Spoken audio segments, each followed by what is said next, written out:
everybody, I'm Penny the Dragon, and welcome back to Buried. We're about to start Chapter 2. Just to recap, we fell into a hole, and now we're in some kind of underground facility that is unexplained and should not be here. We're standing on the thin platform of what looks like a fancy subway. The rails look well used, but not old. There's small overhead lights that are very dim, as if they're running on emergency power. The dim overhead lights are a blessing, but the sight of the place makes me feel vulnerable. Staring ahead, the tunnel seems to be endless. It's almost dizzying. But there's a small light further ahead, and then a space that breaks the monotony of the tunnel's curved surface. Another platform, maybe. Dennis, what do you think this is? Looks like we're waiting for the D train, Dennis says with a deadly sounding cackle. Also, the ringing noise is louder down here. It's much more solid now, and there's some other sound. Something like the faint hum of machinery. What's your take on this, boss? Do you think we're safe here? Dennis asks. Not at all. This is what I think to myself, but I don't want to let Dennis see that I'm rattled. While he seems to be limping along much better than when we first stumbled into this place, he's still in rough shape. I'm leading him here, and I should probably make him feel confident in that. Yeah, we'll be fine. Even though I don't believe that. You reassured Dennis. We're too far in to go back, I say. Besides, if we get caught for trespassing, I'm pretty sure we'd slide by. We're good. You're in pain. We've got to find the rest of our crew. You're in pain, and we've got to find the rest of our crew. They can still be here somewhere. Dennis nods and looks reassured, albeit weak and miserable. For the looks of it, we can go either left or right. The left is slightly lit, the right not so much. This makes me uneasy because I get the sense that one wrong turn in a place like this would have us wandering for hours. Suddenly I jerk my head to the right as I hear the unmistakable sound of someone walking. Did you hear something? I ask Dennis, my eyes straining to see anything in the darkness. Sure, he says. Maybe it kind of sounds like footsteps. I wait a moment, but the sound doesn't come again. So those are our options. To the left are flickering lights, indicating that we'll at least be able to see. There's also a hum of machinery, a sign of life. To the right is just darkness, but we also heard footsteps in that direction.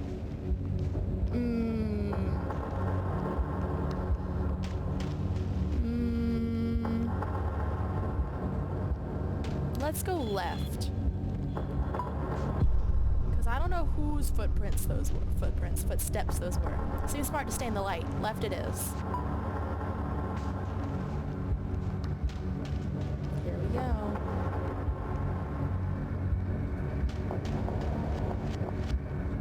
As we head left, the lights ahead are like a beacon in the dark, luring us forward.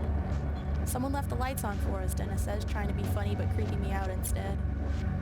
I wonder if that's good or bad, I say. As we near the lights, I hear the hum of machinery growing louder. It doesn't sound like any machine I've heard before. As the light increases, I use it to take an inventory of Dennis and his condition. While the bleeding seems to have stopped, the amount that's soaked into his pants and shirt is beyond alarming. How much further can you walk? I ask him. Can you keep going? Yes, Dennis says. Let's walk into the deep tunnel that has no business being here. My thoughts exactly.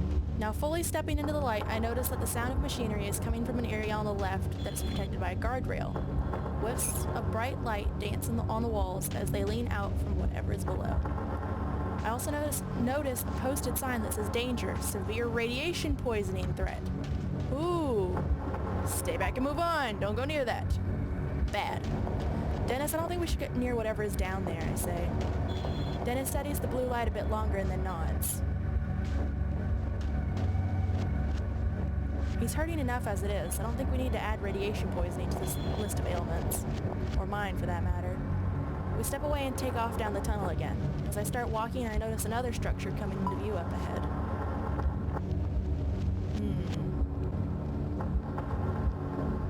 This for real looks like a subway.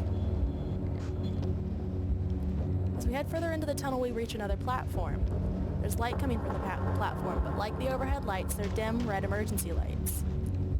I start to wonder if the explosion at the logging site caused a power outage in this place, whatever this place is. The ringing noise that I originally thought was in my head is getting louder. I'm starting to think it's some sort of alarm. When we come to the large open area ahead in the tunnel, it further resembles a subway station. As much as I try to ignore the reality, it's undeniable. We've stumbled into some sort of high-tech transportation system that's buried beneath the forests of Kentucky. It makes absolutely no sense and creates an entirely new sort of fear as to what the hell we've walked into. I notice that Dennis seems confident, though. When we reach the large opening, we have to climb over the rails and up onto the platform. I have to help Dennis over the rails and then up the small utility ladder that's bolted to the opposite side of the travelway. When he reaches the large open area resembling a subway waiting area, he collapses on the floor and lets out a heaving breath. "You know what?" Dennis says, exasperated. "This is ridiculous. I quit. I'm not going any further." On top of worrying about my crew and the madness of wherever we are, I'm not in the mood for Dennis to act like a baby. Okay.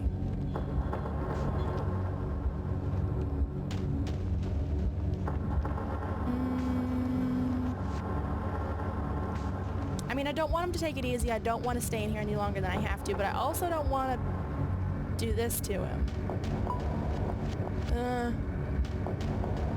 Yeah, that doesn't seem to be an important decision because he didn't note it. I'm ashamed that I'm getting irritated with him. "Oh, you think I'm just relaxing here?" he says sarcastically. "Sorry if I'm slowing your progress. Great plane you got here, by the way." His response makes my blood boil. I don't need this shit from him right now, that's for sure. Help him up slowly. We don't need to hurt him anymore. I can't stand the guilt anymore. A sappy apology comes out of my mouth before I can clamp my lips down against it. "I'm sorry I lost my temper," I say. "It was uncalled for, but I'm under some stress here and I'm sure you can understand." He hesitates for a moment and I'm sure that he'll ignore me. But he surprises me. "I get it," he says. "Apology accepted. As for me, sorry I was being a jerk."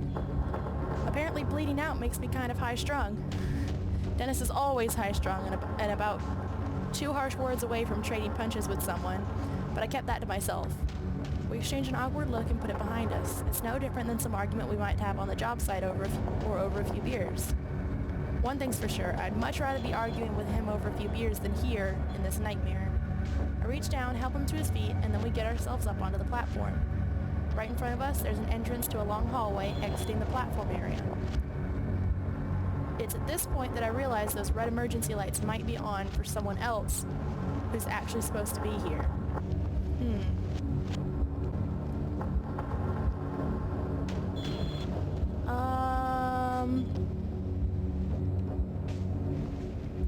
I mean, let's call out, because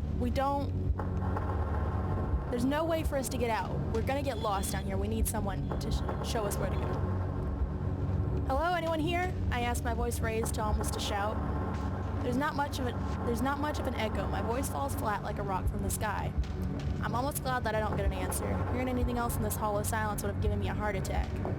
The emergency lights continue to flicker overhead, casting a sick sort of pinkish light on everything.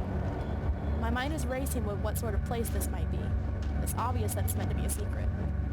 And if it is supposed to be a secret, and there was a power outage recently, maybe most everyone's been evacuated.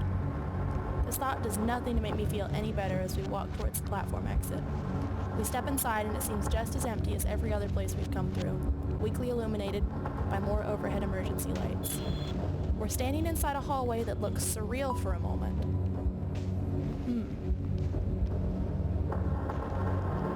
Okay. Looks like a hospital. The hallway reminds me of a hospital wing. I just said that, but there's something not quite right about it. It's the first clean and tidy area I've seen since coming to in the woods. It looks like it was recently in use despite the dim emergency lights overhead. There are chairs against the walls and the floor looks well cleaned, as do the walls. The ringing noise is definitely coming from here, and a small flashing red light along the ceiling seems to flash along with it. The ringing noise is an alarm, I say, if only to confirm my own thought. But for what? Dennis asks. And he asks the question that's been on my mind since we fell into that hole. What the hell is this place? We exchange a look that speaks volumes. We reach the end of the hallway and hear a sound like a large metallic grinding. This is followed by a clicking noise and then the unmistakable noise of a generator kicking on. So we get lights now? Maybe? Yay, we get lights. Wonderful. The music doesn't sound as reassuring as I feel right now. Without warning, the facility jolts to life. The red glow of the emergency lights is suddenly replaced by bright white fluorescent ones. That mechanical hum is oddly comforting. Somehow the power being back on urges us on. It's then that I notice the ringing noise has stopped. So it had been an alarm. But for what? Just the power failure? We head down the hallway, the electric hum of the lights sounding eerie overhead. Other than that, the place is dead quiet. The hall's about 100 feet long with 2 main doors. One door opens onto a large room that looks like a conference room with a whiteboard and paper strewn about. Across the hallway, another door looks like a laboratory of some sort. Dennis slumps against the wall in defeat and lets out a scary-sounding chuckle. Something funny? I ask as a dark and brooding panic starts to grip me. Dennis just keeps chuckling as he slides down to the floor. I'm just going to sit here while you look around, he says. There's a look in his eyes that reminds me far too much of a dead animal on the side of the road. Enter the conference room or enter the lab? I don't think the conference room's going to have anything in it. Typically people take their papers with them when they leave. Okay. Walking inside, I see small vials and glass containers held in a clear glass case. Everything is either glass or silver, and I instantly feel like I'm dirtying the place up. I notice several test tubes in glass cases, as well as some sort of tube system that seems to have a clear fluid trapped inside it. In the back corner, I find a laptop in screensaver mode. Look at the laptop. Dude, you're not a scientist, you don't know what's in those tubes. I hit the enter key, and a plain gray background pops up. There are several icons and folders to choose from. I click on a folder labeled Test 1.5 Ethos. A few documents are filled with formulas and names I mostly don't understand. But there's some things that are easy to understand, things that make my blood go cold. Subject number 6, cause of death, embolism or aneurysm, or both. Ideas for new delivery mode, spherical liquid, induced comatose state first. TerraCorco, possible plutonium supplier. Let's look at the test tubes. I can't help but check out the test tubes. They're all filled with varying green and light blue fluids. One of them looks to have some sort of glowing dirt resting on the bottom of it. Another holds what looks like a grasshopper submerged in liquid, only it's the strangest grasshopper I've ever seen. At first it looks like it's expanding and contracting like a blowfish. Then it contracts so much that it vanishes completely. As I look closer, it springs back into existence in a completely different test tube, and I'm embarrassed when I actually jump back. I take another look around the lab, trying to piece together what might have been taking place here. Some kind of teleportation stuff. I smell some sort of chemical in the air, and it makes me think that someone has used this lab recently. Outside in the hallway, I hear Dennis grunting. I head out of the room to see him still seated on the floor. But I don't get very far, because as I exit, a man comes rushing around the corner with an automatic rifle in his hands. Oh, wonderful! That's great!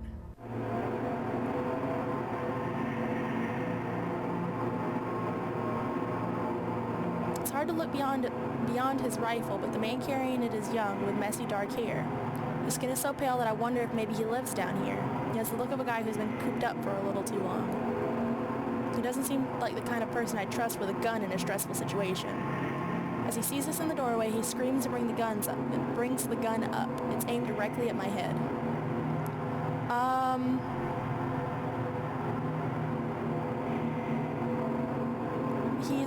He's kind of far away. I don't think I make it to him in time before he shoots, and that might set him off. This is my best chance. I put my hands in the air, surprised at how natural it feels to go into this surrendered state. Maybe it's because this feels like a dream, or maybe because I feel like I'll snap awake if the maniac pulls the trigger. Who are you and how did you get here? The man asks harshly. Before he can answer, he continues speaking. I don't recognize you. If you're here, you'd have to sneak by the security mics in the entrance hall. What? I ask, unable to think of anything else to say. Who are you? The man asks. Did you do this? The man eyes us both, and I see something in his eyes that unsettles me. He's scared, but there's something else. We're just loggers. His eyes look distant for a minute, and then he says bullshit. For some reason, I'm pretty sure he knows I'm telling the truth. Someone knocked the power out, the man says. It's back on now. But if it was out long enough, well, we're in a heap of trouble. Was it you? Who sent you? Look, we don't know what you're talking about, Dennis says. Something happened out in the woods. Are you alone? Are there others with you? The armed man asks, thrusting the gun in my face. How the hell did we get in this situation, I think to myself. If we hadn't fallen into that hole, we wouldn't be here. I'm not really sure if we want to be giving this guy information. We don't know anything about him. Then again, he might have answers. We're looking for our crew. We have other crew members that we can't find, I say. Your crew, he asks, seeming confused. This man thinks that we're nuts. There's no telling what he might do. fact that he looks a little crazy himself makes the situation even hairier.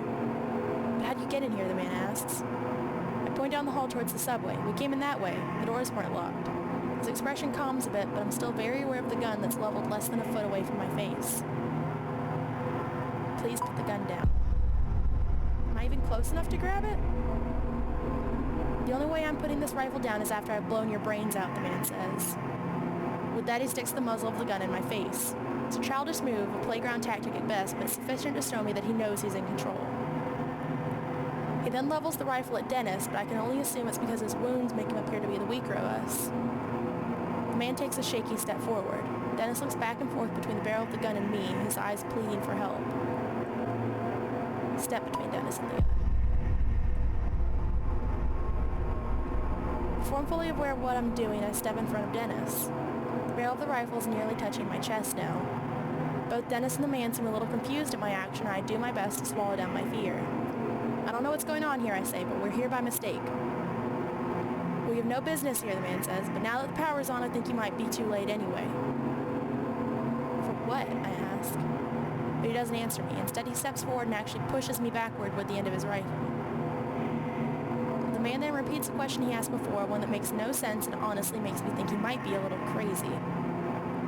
Who sent you, he asks. You assholes from the Pentagon? I'm not quite sure how to take this question. Is this guy joking? Yeah, I'm the president.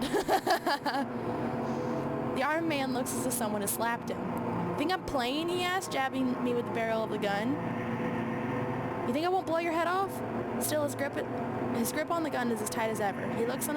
The look on his face makes me think he'll shoot at any moment. You both just stand still, he says. Sooner or later, someone will come along and I'll turn you over. He again thrusts the gun forward as if it has an invisible bayonet on it. There's no need for that, I tell him. I have no guarantee that he won't pull the trigger. Look, Dennis says, we don't want any trouble. We're just as confused as you are. Then in a moment so fast that I just about miss it, Dennis lunges forward. Whew, Dennis. I have no idea how he's moving so fast. Just 30 seconds ago, I was worried about how close to death he looked. But now he's moving lightning fast, his left arm coming down on the barrel gun like a club. In the commotion, the man does pull the trigger. The booming noise is deafening, and there's a moment where I think I've been hit. It takes the clanging noise of the round tearing into the floor at my feet to help me realize that I've not been shot.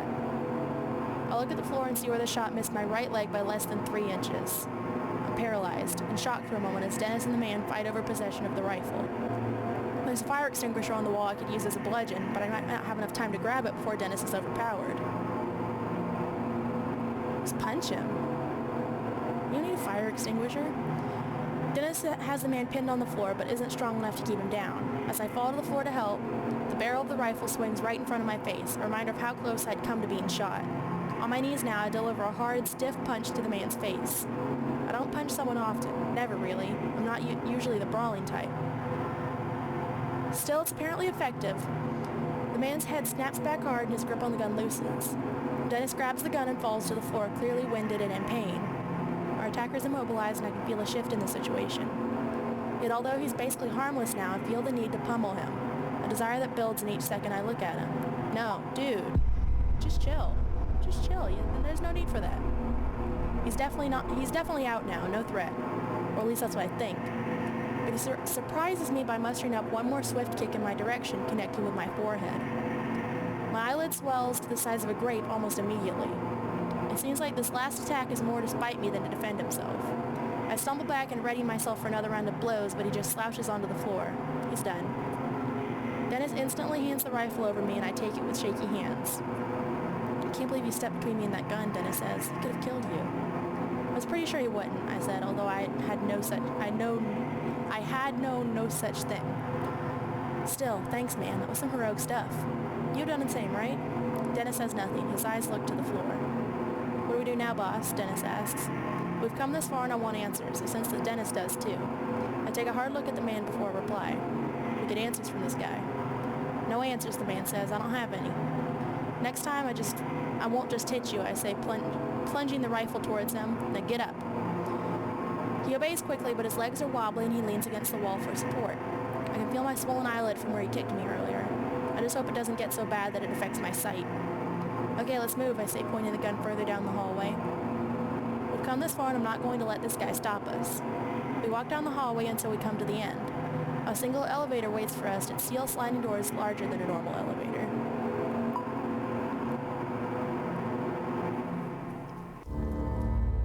That doesn't look very large at all. Before I get into the elevator with this guy, I think it's wise to learn a bit more about him. I can tell it's making him uncomfortable for me to have the gun. What's your name, I ask. Marcus. And you work here? He clearly doesn't want to answer, but he gives us a little nod. We're looking for the rest of our crew. Any idea where they might be, I ask? No, he says curtly, not bothering to elaborate. There's got to be some useful info we can get out of this guy. I just need to know how to dig for it. I need a first aid kit for my friend here, I say. Where might I find one? Down on the second floor, he says, but we can't go down there. What's on level 2? He looks at me like I'm an idiot. You must be aware you're inside of a classified government facility, he says. It makes sense, but I want to doubt it. Well, as I mentioned earlier, I'm the president, so take me to the first aid kit. I can't, he says. You don't have clearance. Hell, I barely have clearance. Then, seemingly to himself, he mutters, I make this place run, and not even a thank you, but a bunch of restricted access rooms that I'm only allowed to go in with a friggin' chaperone. I interrupt his monologue. We're going to that first aid kit. I could lose my job, he says. I wonder for a moment what sort of trouble I could get in for hitting a government employee. This makes me glad I took it easy on him. Then again, he has come at us with a rifle. It makes me think that things have gone terribly wrong in this place. And the explosion in the woods, or whatever the hell happened, might be linked to it all. I need to convince him to take us to the second floor, but I'm not sure if it will be more productive to threaten him or ask for sympathy. Just ask for help. You can always threaten him later. Look, I say, it hasn't been the best day. We're just trying to find out what's going on to find our crew, to survive. I know this isn't a normal situation down here. It looks like all your protocols have been blown to hell. Can't you help us out?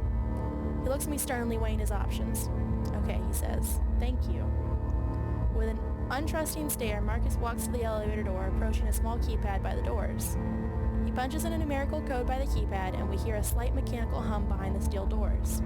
After a few seconds of angry glances and frightened sneers from Marcus, the elevator arrives. The steel doors slide open with a whisper, revealing the interior.